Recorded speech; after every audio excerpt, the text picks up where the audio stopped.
Além de pastor na Igreja da Cidade em São Paulo, é formado em Business nos Estados Unidos, consultor de transformação digital, empreendedor no mercado de startups, investidor anjo e mentor de hackathons. Sua abordagem, muito voltada para o futuro da Igreja, traz aspectos importantes sobre tendências e comportamentos para a liderança da Igreja do Amanhã. Prepare-se, porque essa plenária contribuirá muito para o seu ministério. Como podemos antecipar as tendências desse mundo que não para de mudar? É sobre isso que a gente vai refletir agora, nessa manhã. Eu, com muita gratidão aos nossos pais espirituais aqui na Igreja da Cidade, Calito e Leila, pela oportunidade, a toda a equipe da Rede Inspire, os ministérios, todos que fazem essa igreja avançar para a glória de Deus e movidos pela graça de Deus.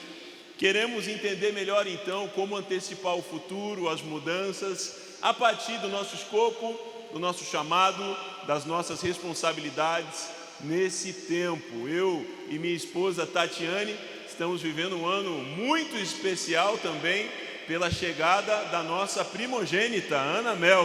Estamos sendo promovidos a papais e temos essa alegria nesse ano, com tanta coisa mudando, desafios, mas também grandes vitórias. Eu tenho observado que pessoas viveram problemas enormes fora da crise e outras viveram vitórias enormes dentro da crise. Então, não é o ambiente que manda em nós, nós influenciamos o ambiente. Não somos apenas termômetros, somos termostatos para mudar a temperatura do ambiente para a glória de Deus. Amém?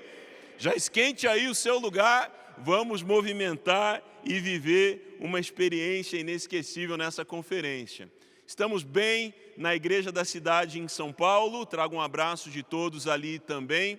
A Igreja da Cidade em São Paulo foi plantada, fruto da visão apostólica dessa igreja aqui.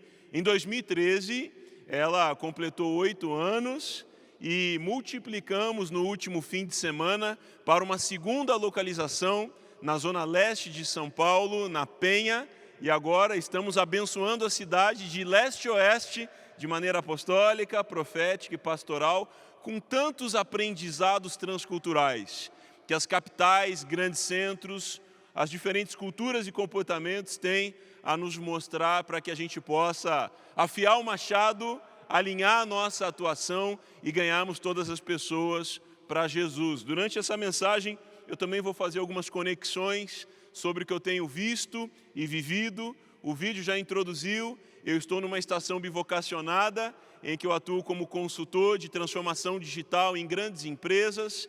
Tenho passado por Coca-Cola, Gerdau, Vale, Centauro, Johnson & Johnson, além também do universo das startups e mentoria para negócios digitais. Tudo com princípios do reino e visando o impacto além do que se vê, confiando no sobrenatural de Deus, para que as pessoas sejam abençoadas em todos os montes da sociedade. Então, eu quero refletir com você nessa manhã sobre a igreja e a sociedade 5.0.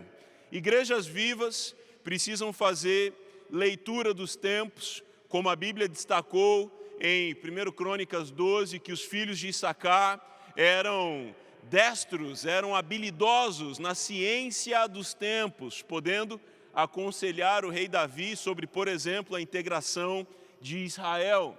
E nós precisamos fazer boa leitura dos tempos. Nós não podemos apenas esperar o futuro, nós precisamos provocar o futuro, nos moldes de Deus, para a glória de Deus e no tempo de Deus também. Então, o tema Sociedade 5.0 é algo que eu tenho começado a ouvir falar ao nosso redor. E eu fico pensando onde a igreja estava em cada mudança que aconteceu no mundo. Por exemplo, nós tivemos a era 1.0 no século 17, por conta da primeira revolução industrial pela tecnologia a vapor. No século 18, a segunda revolução industrial, o mundo 2.0, por conta da tecnologia da eletricidade, né? No século 19, a terceira revolução industrial, virando para o século 20, por conta da eletrônica. No século 21, vimos então, entre 2000 e 2020, a quarta revolução industrial, por conta da internet das coisas, smartphones, 4G, e com a pandemia, nós estamos vendo uma aceleração para a era 5.0. Isso tem a ver com 5G, blockchain, a inteligência artificial, realidade virtual, realidade aumentada, entre outros vetores que vão gerar um impacto 40 vezes maior do que a internet gerou no mundo. E por isso, precisamos nos antecipar, aprender com as mudanças do passado e assim assimilarmos o que está por vir e principalmente protagonizarmos para que o mundo se torne um lugar melhor. Mateus 24:35 diz a Bíblia: o céu e a terra passarão, mas as minhas palavras jamais passarão, disse Jesus. E assim, temos um firme fundamento sobre o que é passageiro e o que é permanente, o que é absoluto e o que é relativo. Heráclito de Éfeso já dizia, lá na cultura antiga grega, o seguinte: a única constante é a mudança. A única constante é a mudança. Mateus 16:3, Jesus nos traz uma provocação saudável. Vocês sabem interpretar o aspecto do céu, mas não sabem interpretar os sinais dos tempos. Sabemos identificar anoitecer, amanhecer, chuva, frio, as movimentações climáticas e atmosféricas ao nosso redor. E Jesus deseja que com a mesma facilidade e espontaneidade, a gente identifique as mudanças nos tempos, nas eras ao nosso redor enquanto vivemos. É interessante refletir na frase do ex-CEO da General Electric, um homem que liderou grandes mudanças, protegeu uma organização, garantiu empregos e gerou avanço. Jack Welch falou o seguinte, para mim isso é um grande alerta: quando o ritmo de mudança interno for inferior ao ritmo de mudança externo, o fim está próximo.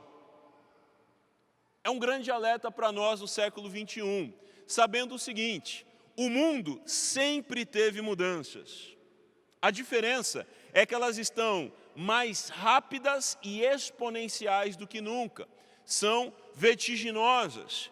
E nós vamos precisar compreender, por exemplo, 3 acrônimos que nos ajudam a entender um pouco mais desse cenário, a gente e as mudanças. Por exemplo, a questão do pensamento lamo. O que é o pensamento lamo? O ser humano, por natureza, tem uma maneira de pensar que é linear, antropocêntrica, ou seja, o ser humano no centro da equação, mecânica, por uma era industrial que passamos, e ordenada. Pensar que as coisas sempre terão a mesma sequência. Um ledo engano. Também temos um termo chamado VUCA, ou mundo VUCA. O que é VUCA? É um termo que o Pentágono emitia na década de 90, ao final da Guerra Fria, ali na dissolução da União Soviética. Quando o exército estava num cenário muito perigoso, eles emitiam um alerta VUCA, que significa volátil, incerto, complexo e ambíguo. E esse termo foi transportado para o mundo em que vivemos. O mundo na 4ª Revolução Industrial, o mundo 4.0, se tornou cada vez mais volátil, ou seja, estamos vulneráveis a mudanças, incerto, ou seja, muitas vezes não sabemos o que esperar, humanamente falando, complexo, precisamos entender os problemas além da página 2, não é tão simples, e ambíguo. Se eu escrever um número 6 aqui no chão, eu vou ver um 6, mas você vai ver um 9. Se eu escrever um número 8, você vai ver um 8 e eu também. Ou seja, no mundo tem coisas absolutas, relativas e incompreensíveis, que ainda entenderemos. E o antropólogo Jamais Cássio, em 2018, trouxe uma evolução desse termo VUCA que se chama BANI. Em português, traduzindo, ele quer dizer que o mundo se tornou frágil, ansioso, não linear e incompreensível. Tem coisa absoluta, tem coisa relativa e tem coisa que ainda iremos entender, com diversos avanços ao nosso redor. Eu me lembro, na CNN, naquela série Mundo Pós-Pandemia, foi citado o autor Jared Diamond, ganhador do prêmio Pulitzer, com seu livro chamado de Aço, Germes e Armas. Armas, Germes e Aço. E ele fala que a sociedade passa por profundas transformações devido a 3 vetores. 3 assuntos que mudam profundamente a sociedade ao nosso redor. Quando ele fala de armas, está falando de guerras. Você se lembra na história. A Primeira e a Segunda Guerras Mundiais, a Guerra Civil Norte-Americana, a Guerra do Vietnã, a Guerra Fria, a queda do Muro de Berlim, a dissolução da União Soviética, a guerra ao terror, depois de 11 de setembro de 2021, que gerou um filme homônimo da premiada Catherine Bigelow. Também Gêmeos, o segundo vetor que muda muito a sociedade. As pandemias e as doenças ao longo da história, como por exemplo a peste bubônica na Europa, por conta de ratos e ausência de um sistema de esgoto. Também a gripe espanhola, que afetou também o Brasil há 100 anos atrás. A descoberta da penicilina acidentalmente por Alexander Fleming, posteriormente gerando o prêmio Nobel para ele e mudando o paradigma da expectativa de vida média de 40 anos para até 80 anos, como desfrutamos hoje, por causa de uma invenção. E também a questão dos problemas como HIV, SARS-CoV-1 e SARS-CoV-2. E o terceiro vetor que ele destaca, aço, tem a ver com as revoluções. O paradigma de trabalho, carreira, tecnologia, soluções para a sociedade, que tem a ver com a interação da igreja também. Essas revoluções podem ser destacadas como, aproximadamente 10 mil anos antes de Cristo, a Revolução Agrícola. O ser humano deixou de apenas caçar e pescar e começou também a cultivar o solo, assim gerando endereço fixo, gerando uma nova qualidade de sono, uma vez que ele não é mais presa para as feras do ambiente natural, e começa a gerar um paradigma também de sedentarismo, pela primeira vez na história. Mas as mudanças eram muito lentas. Quais eram as mudanças? Primavera, verão, outono, inverno. No ano seguinte, primavera, verão, outono, inverno. Mas, no século XV até o século XVII, a gente teve a Revolução Científica, com vários aspectos importantes, incluindo a Reforma Protestante, não é? Mas também o Renascimento Cultural, a invenção da prensa móvel, que gerou a impressão da Bíblia e alfabetismo no mundo como nunca antes, alfabetização. Também a questão do hermetismo, a ciência do oculto, e depois da Idade Média se desassociou espiritualidade de ciência, gerando problemas que enfrentamos até hoje, quando as duas coisas podem convergir para a glória de Deus. Então, armas, germes e aço geram transformações no mundo ao nosso redor. E nós vivíamos no mundo analógico, industrial, mas agora estamos no mundo digital, pós-industrial. Estamos consolidando a era 4.0 e já temos que nos atentar porque a era 5.0 vem aí, a sociedade 5.0, com outros dilemas, com outros desafios, outras oportunidades, mas como Jesus já nos alertou, céus e terra passarão, mas as minhas palavras jamais passarão.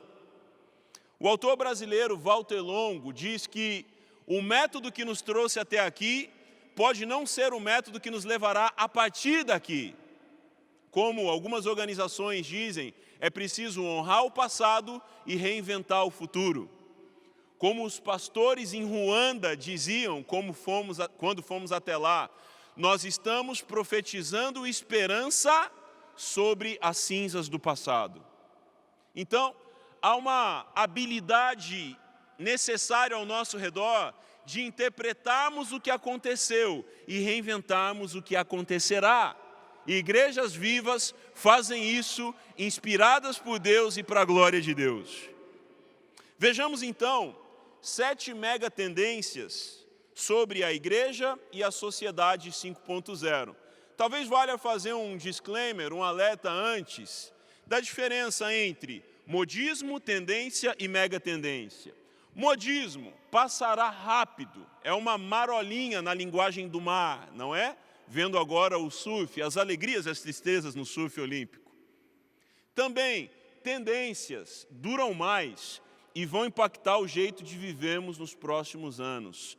as mega tendências são destacadas e mudarão profundamente como a sociedade vai viver no futuro por muitos anos. Então, eu tenho pesquisado, me aprofundado e compactei, olhando diversos relatórios nacionais e estrangeiros, sobre temas que temos que estar atentos. E eu destaquei esses temas como uma teoria de mega tendências. São 7, e a primeira é essa aqui.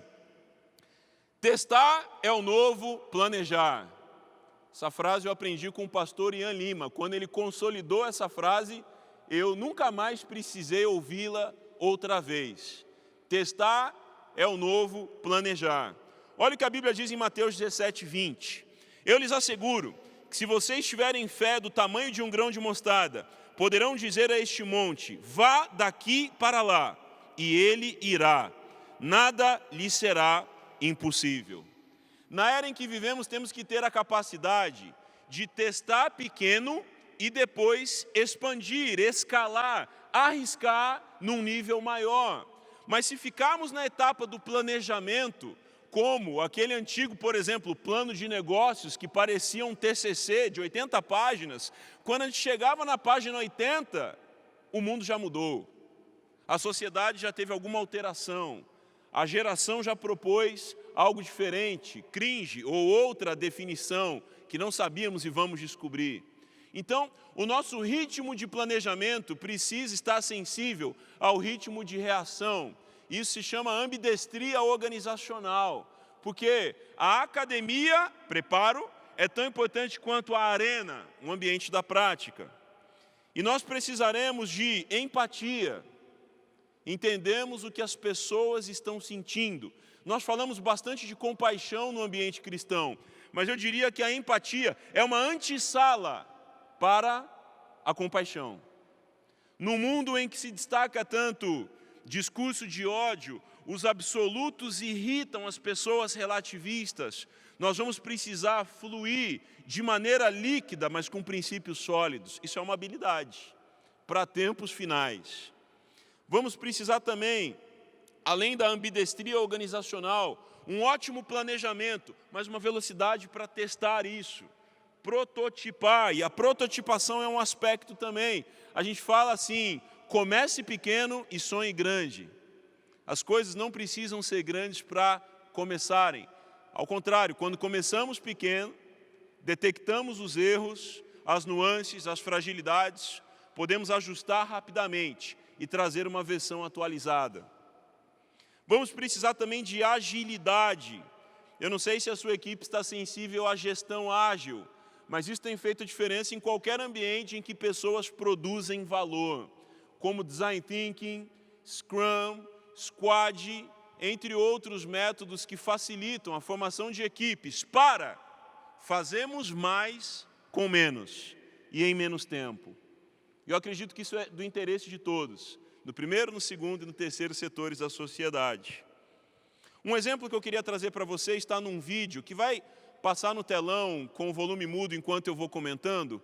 O MIT, Massachusetts Institute of Technology, como se fosse o ITA do estado de Massachusetts, pode colocar o vídeo aí, tem um laboratório chamado Age Lab, e eles têm uma iniciativa chamada Agnes, que é nada mais do que uma simulação the MIT Age sobre Lab's como a terceira Age idade Gain se Now sente. empathy As system. pessoas entram lá, This se suit was vestem designed to com provide insight colete into the que traz physical effects of limitação de aging. flexibilidade, The various peso nas components costas, simulate the changes that toda occur dificuldade naturally que as we normalmente age. um idoso tem. Put on this Eles suit vestem and you e feel ali increased passam fatigue, por gôndolas de reduced supermercado, flexibility sobem in joints escadas, and muscles, descem escadas, spinal compression, para and difficulty experimentar with como vision o and balance. idoso tem desafios na prática. Altogether, E como Agnes is more podemos than just a suavizar suit. o mundo ao nosso It is a redor calibrated para que method eles developed também and possam constructed by exercise participar physiologists, engineers, e and vencer as designers. suas dificuldades. As Por exemplo, demographics shift, fazendo we need to compras fully aí understand the à needs of altura an de aging mapa, population numa to design a estação, future that is a accessible subida e and a engaging descida for people of every de age. ônibus. Agnes is a better way E to assim see how a product, sucessivamente. service, or environment Pode tirar, is used depois and você pode navigated by an pesquisar older na adult, internet com mais calma. because it allows us to experience Agnes, it for ourselves. Age Lab do MIT. Agnes Equipe is one multimídia. tool that we use at the Pode Age Lab cortar aí, to study and se possível. improve life Depois tomorrow. é pra gente assistir com mais calma. Legal.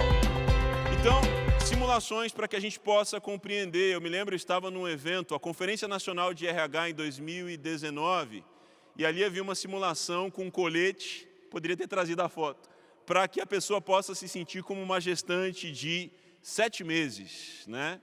Então, assim, a empatia nos faz testarmos pequeno. Testar é o novo planejar. Nós estamos na era do planejamento a lápis, porque as coisas podem mudar mais rapidamente do que a gente imagina. Um alerta que eu queria deixar nessa primeira tendência. Cuidado para não se preparar para um mundo que já passou. Cuidado para não se preparar para um mundo que já passou. Com a igreja local, com os ministérios, com o discipulado, nos 7 montes, com a profissão. Segunda mega tendência, menos é mais. Ou, como é dito em inglês, small is the new big. Mateus 6,33, busquem, pois, em primeiro lugar, o reino de Deus e sua justiça, e todas essas coisas lhes serão acrescentadas. Então, assim como podemos começar como um grão de mostarda, do pequeno para o grande, embora uma das menores sementes no reino vegetal se torne uma das maiores plantas e as aves buscam abrigo nela, nós podemos viver uma vida que busca o essencial. Daqui vem um termo que você já deve ter ouvido, chamado minimalismo. O minimalismo tem moldado o design, o estilo de vida, o consumo, a arquitetura e diversos outros segmentos, a música também, por exemplo. Minimalismo, menos é mais. E é interessante que você assista, no Netflix tem 2 documentários sobre o termo minimalismo. Um de 2016 se chama Minimalismo, é a proposta da ideia. E um de janeiro de 2021 se chama Minimalismo Já, é a evolução quando a ideia se torna um movimento. Minimalismo Já, o mais recente tem a participação do pastor Irving McManus e também do conselheiro financeiro cristão Dave Ramsey. Vale a pena assistir e compartilhar. Então, uma dica, menos é mais e o pequeno é o novo grande. Daí vemos a influência da cultura startup. A cultura startup não é só para startups, está influenciando toda a sociedade. Como fazer mais com menos recursos, alcançando muitas pessoas no ambiente de incerteza? Eu acho que isso é para todo mundo, não é? Então, há lições organizacionais de startups que estão extremamente evidenciadas em toda a sociedade. Lá em São Paulo, 2 jovens com uma startup acabaram de receber uma rodada de investimento do Thiago Nigro, o Primo Rico, em seu último episódio dessa série, parecido com Shark Tank, no YouTube. E está acontecendo cada vez mais perto de nós, com os nossos discípulos, amigos, colegas. Também temos a perspectiva dos unicórnios brasileiros. Um termo que parece estranho para um animal que não existe, uma fábula, mas o unicórnio é uma empresa que chegou a um nível de valorização de $1 bilhão. E no Brasil temos 99, Nubank, iFood, Madeira, Vitex, Creditas, Banco C6 e assim sucessivamente. Será que não podemos imaginar que os membros das nossas igrejas, empreendedores, terão empresas unicórnios que valem mais de $1 bilhão daqui a pouco? E vão reverter recursos para o reino, porque o sobrenatural e o avivamento também movimentam um orçamento na terra. Qual é o orçamento do avivamento? Todo ouro e toda prata pertence ao Senhor, mas nós precisamos operacionalizar uma mentalidade empreendedora que gera riqueza, de acordo com Deuteronômio 8:18, pois é o Senhor, o seu Deus, que lhes dá poder para produzir riqueza. Amém?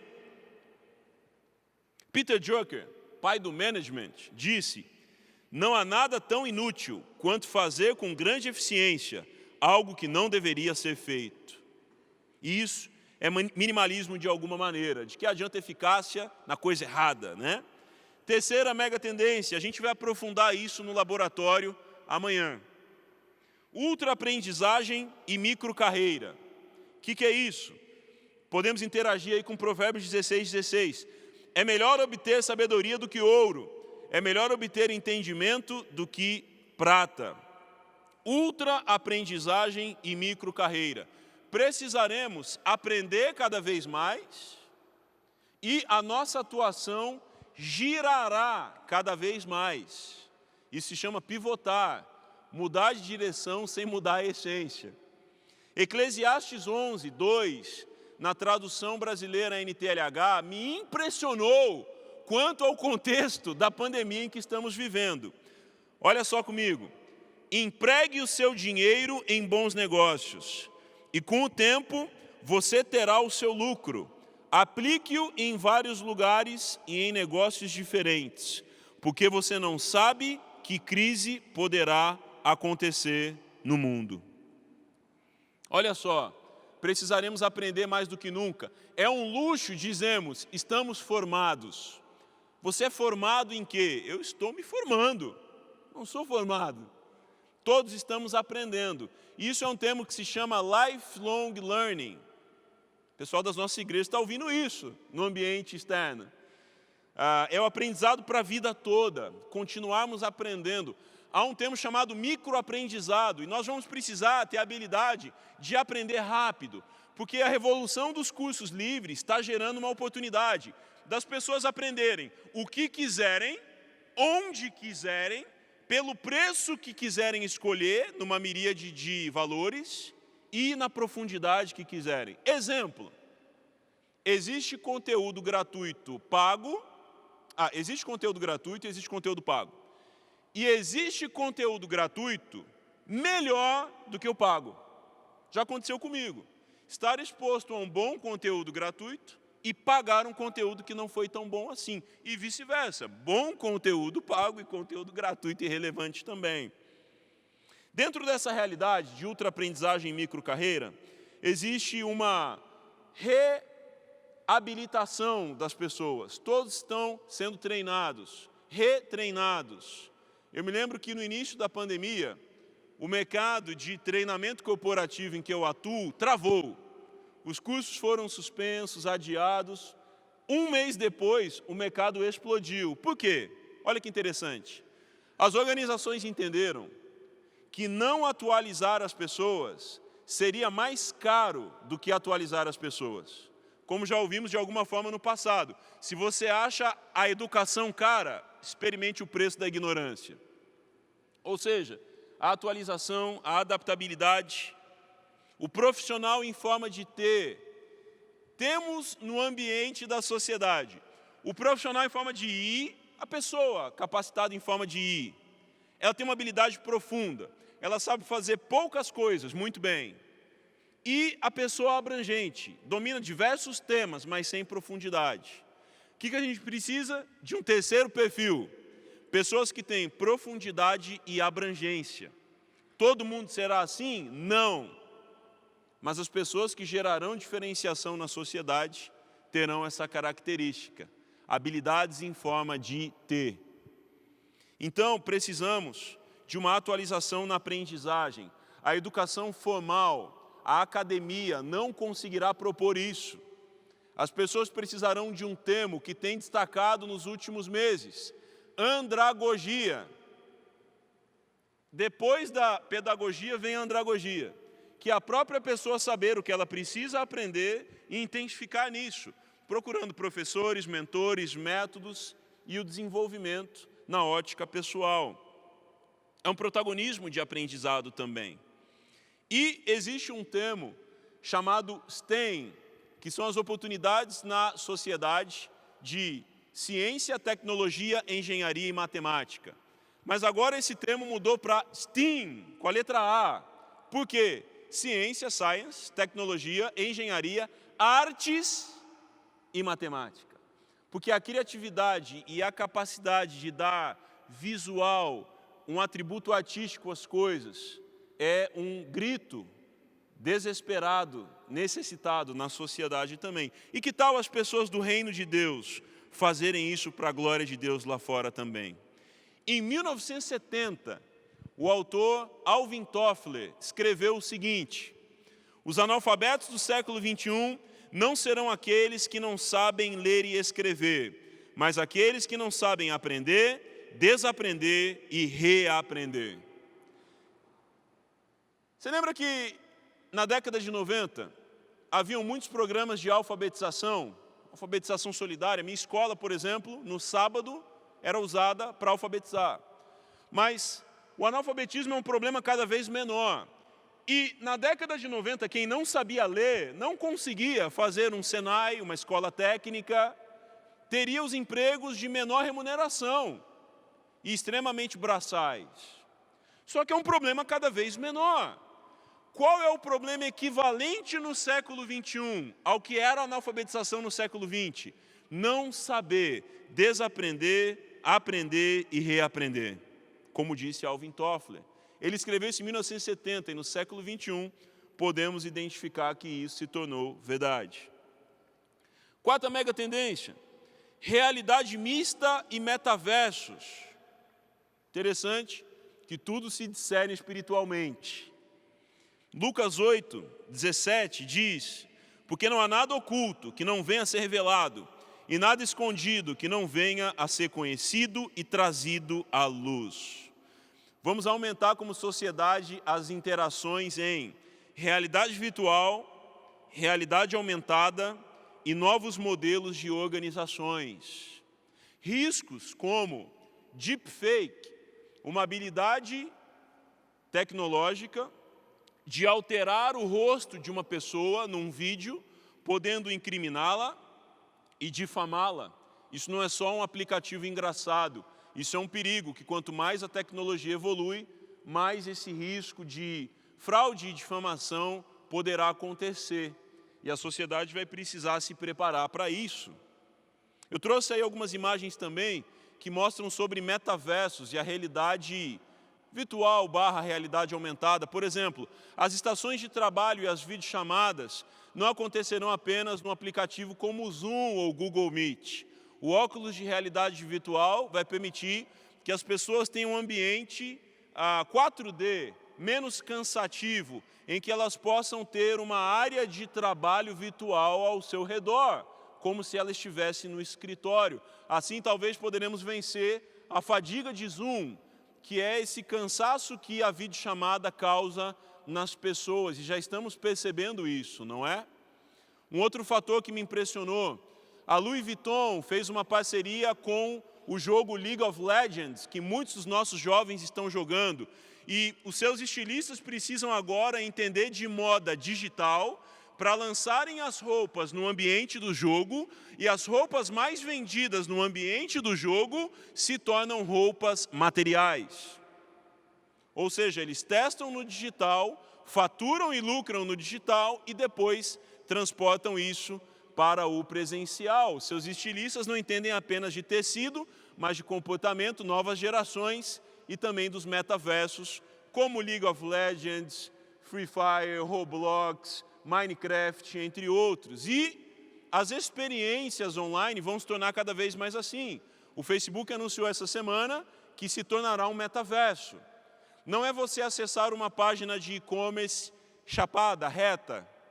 É você entrar com óculos de realidade virtual numa loja, provar e então comprar, com moeda vigente, fiduciária ou também com criptomoedas. Para você entender mais sobre isso, assista o filme de Steven Spielberg, Jogador número 1. Isso parece um tanto fantasioso, mas já está virando realidade. Já estão sendo comercializados terrenos online. Por que estão vendendo terrenos virtuais no ambiente digital? Porque os comércios começarão a comprar esses terrenos, desenvolver lojas para uma experiência de compra com mais sensibilidade, algo mais sensorial, através da realidade mista. Parece muito louco, mas eu só estou trazendo aqui porque já está acontecendo. Não é futuro distante nem próximo, é futuro presente. Quinta mega tendência, pandemia de transtornos emocionais. Provérbios 4, 23, acima de tudo, guarde o seu coração, pois dele depende toda a sua vida. Interessante, Salomão selecionou aqui um termo, guarde o seu coração. Ele poderia ter dito, blinde o seu coração. Mas quando blindamos o coração, nos protegemos das experiências ruins e também das boas. Por isso, guarde como pegar uma criança no colo num parque quando um cachorro passa solto e você não sabe se ele oferece perigo ou não. Você guarda, você tira ela do chão e coloca ela de novo quando o perigo passou. A grande habilidade emocional dos dias de hoje não é sobre blindar as emoções, mas guardá-las. Para se abrir para as boas experiências, mas se fechar para as experiências nocivas. E quando a gente fala disso, a gente está falando de um ritmo crescente de transtornos comportamentais, emocionais, depressão, ansiedade, burnout, narcisismo, sociopatia, psicopatia, transtorno de borderline, surtos, como temos visto na sociedade, e a igreja vai alcançar e cuidar de pessoas passando por situações assim também. E as oportunidades, elas são um tanto ambíguas e universais. E se deixar, os filhos das trevas assumem ferramentas, tentando oferecer soluções para as pessoas, mas podendo gerar mais problema ainda. Temas chaves que eu estou vendo flutuando: mindfulness, como as pessoas lidam com a atenção plena, e isso pode aparecer numa versão contaminada. Ou também temos como a hipnose ou a hipnose clínica, e as pessoas na igreja perguntando o que é isso, se é para elas ou não.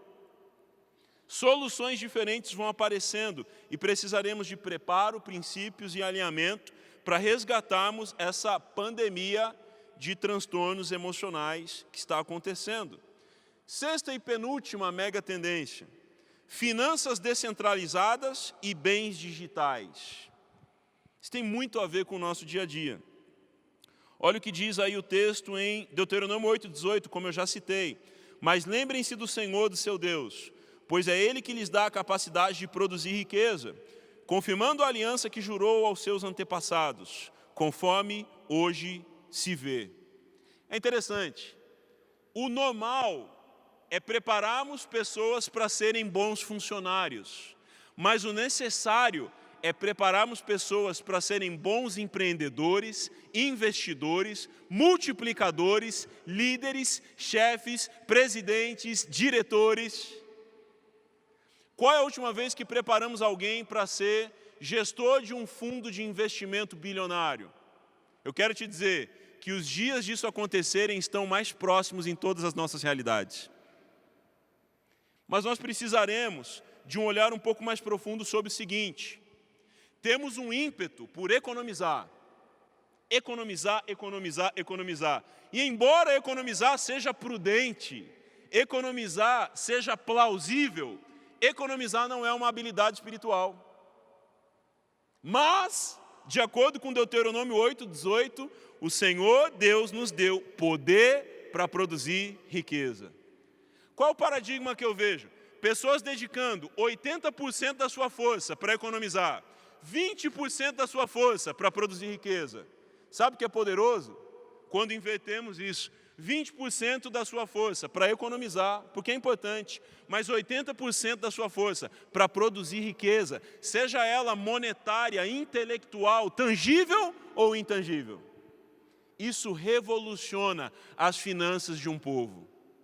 Estávamos em Ruanda, no interior, perto do Lago Kivu, e vimos uma igreja muito bem construída, e eu perguntei para a equipe de Saddleback do Peace: os americanos construíram essa igreja? Eles falaram: não, o povo revolucionou sua generosidade e suas finanças, eles construíram 80% da igreja, faltava o telhado, e igrejas de outras denominações enviaram ofertas para concluir a obra do novo campus. E eles terminaram dizendo: as finanças daquela igreja nunca mais foram a mesma depois desse desafio.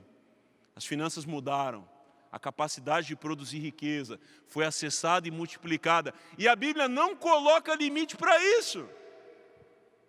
Precisamos navegar entre ambos polos da sociedade, falando na perspectiva econômica.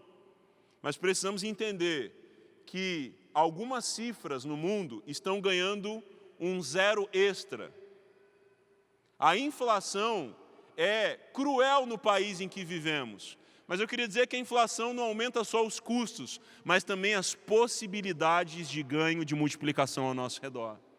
E aí, quanto a finanças descentralizadas e bens digitais, o que está acontecendo? As instituições públicas e privadas, intermediadoras de transações e custódia, estão perdendo espaço para temas genéricos, que não estamos falando se é bom ou ruim, mas está acontecendo, ok? Bitcoin, blockchain, ou seja, uma nova tecnologia de alocação de dados de maneira protegida, e tokenização, transformar bens em bens digitais, sem intermediação de um cartório, de um órgão regulador e com abrangência global. Isso já está acontecendo. A Lei Geral de Proteção de Dados, que influencia também como a igreja capta seus cartões de decisão, seus envelopes de dízimo, suas inscrições online. E isso traz um pacote de iniciativas que precisam acontecer. Porque quando uma organização tem vazamento de dados, ela será multada, ainda que seja um hacker e seja um crime. Então, o documentário Cryptopia, no Amazon Prime, fala muito bem sobre isso de maneira ampla. Sétima e última mega tendência: mais abundância e acesso. Mateus 6, 19 a 21, não acumulem para vocês tesouros na terra, onde a traça e a ferrugem destroem, e onde os ladrões arrombam e furtam. Mas acumulem para vocês tesouros no céu, onde a traça e a ferrugem não destroem, e onde os ladrões não arrombam nem furtam. Pois onde estiver o seu tesouro, aí também estará o seu coração. Nós já estamos vendo fenômenos paralelos à economia compartilhada e à aceleração de soluções ao nosso redor. Nós estamos numa era de soluções personalizadas. Já somos clientes disso, mas vamos precisar personalizar esse alcance para alcançar pessoas, para a glória de Deus, sem negociarmos os nossos valores. Estamos vendo fenômenos como a longevidade. Estimativas mostram que em torno de 2040, alguns países estarão atravessando a expectativa média de 100 anos de vida.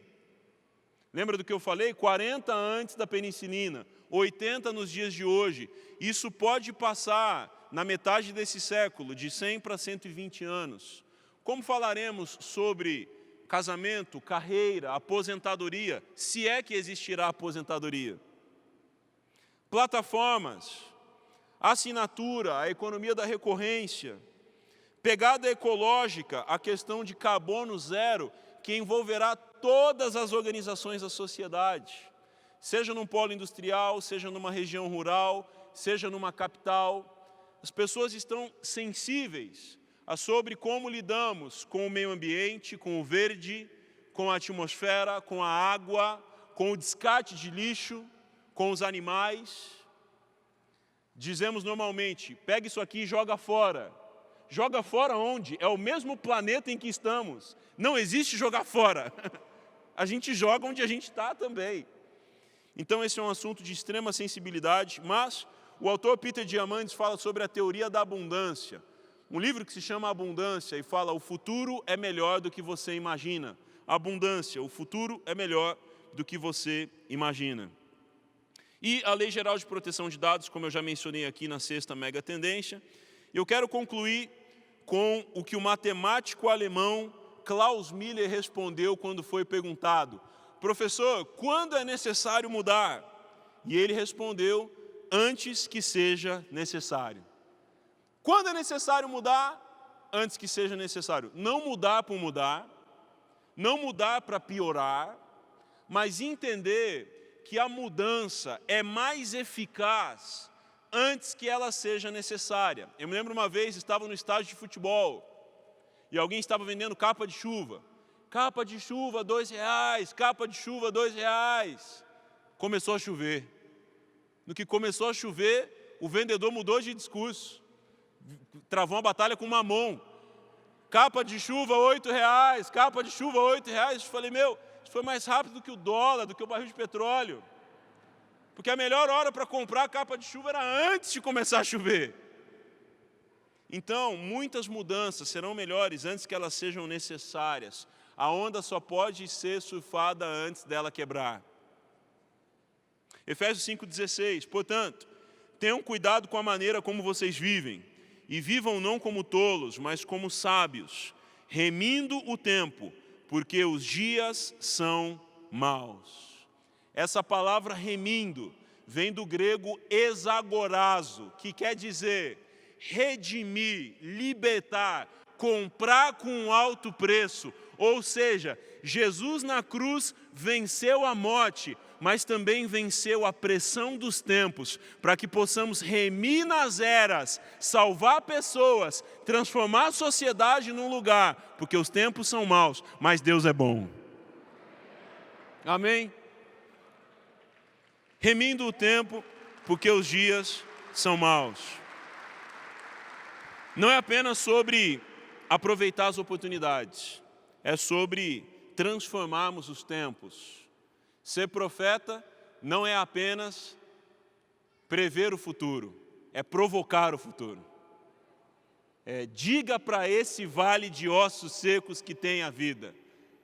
Então, eu e você estamos aqui para remir o tempo, porque os dias são maus, mas Deus é bom. Eu queria concluir com uma reflexão também. Há 5 formas de lidarmos com mudanças.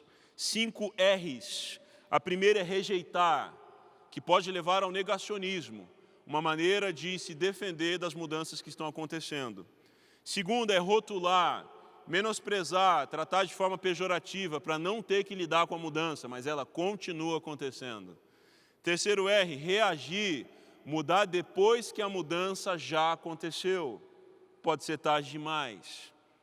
Quarto, responder, mudar enquanto as mudanças estão acontecendo. É o que todo mundo está tentando fazer no meio da pandemia.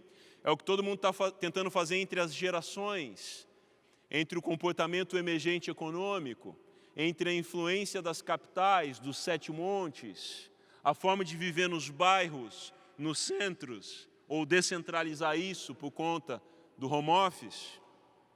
E quinto e último R é revolucionar.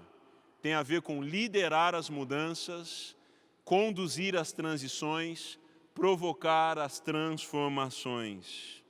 E eu quero concluir também com a frase de Peter Drucker, que eu acredito que se aplica até hoje, e ele diz: a melhor maneira de prever o futuro é criá-lo.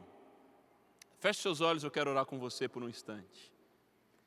Você reúne oportunidades, desafios, uma história, você carrega uma unção compatível com os gigantes que você enfrenta, você conduz gerações, perfis diferentes, culturas diferentes. Tudo isso precisa convergir para a glória de Deus, para que a gente antecipe as mudanças e prepare a igreja para a sociedade 5.0. Pai, todos nós somos aprendizes, e no Senhor habita toda a sabedoria, o conhecimento dos tempos. Para toda a percepção que temos, há algo mais profundo no teu coração. Eu te peço que o Senhor nos unja com essa habilidade que os filhos de Issacar tinham, com essa habilidade que Jesus disse que temos que ter, assim como perceber as mudanças climáticas. Nos ajude a anteciparmos tendências, a fazermos as mudanças que estão no coração de Deus para a terra, a gerarmos conexões com a nova geração, com o estrangeiro, com as pessoas que pensam diferente, com as pessoas que estão sofrendo. E eu quero aqui profetizar um diálogo bem realizado com todas as camadas da sociedade, com produção de cultura, artes, riqueza, valor, para que as pessoas sejam abençoadas. Que a gente tenha fogo, unção e amor no púlpito e também nas praças, nos ambientes da sociedade, do mais pobre aos assentos nobres ao lado de príncipes, como ouvimos no devocional. Nos ajude a não apenas esperarmos o futuro, mas provocarmos o futuro, do jeito de Deus, no tempo de Deus e para a glória de Deus. Oramos com fé, confiando que o Senhor nos conduzirá nesse processo, em nome do Pai, do Filho e do Espírito Santo de Deus. Amém, amém e amém. Deus abençoe sua vida. Vamos assistir um breve vídeo. Deus abençoe.